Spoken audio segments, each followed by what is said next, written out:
young man who came to China through the Belt and Road summer camp.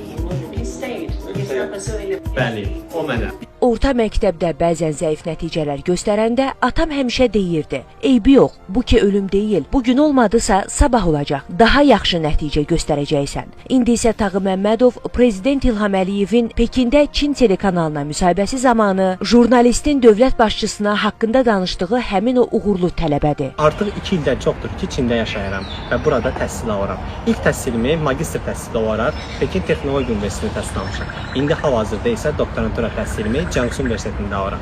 Əslində mən Çinə gəlməmişdən qabaq mənə hər kəs deyirdi ki, niyə görə Çinə gedirsən? Sən fərqli bir ölkəyə də gedə bilərsən. Misal Avropa mı və ya Amerika mı? Amma mən həmişə deyirdim ki, yox, mən Çinə gedəcəm. Çünki Çində olan o inkişafı görürəm. Tağı deyir ki, həm magistr, həm də doktorantura təhsili dövlət hesabına qarşılanıb və təqaüd alıb. Universitetlərə qəbul olunmasında isə yaxşı nəticələr göstərməsi ilə yanaşı, könüllü proqramlarına qoşulmağının böyük köməyi var. Çində ən çox problem yaşadığımız şeylərdən biri yemək olub.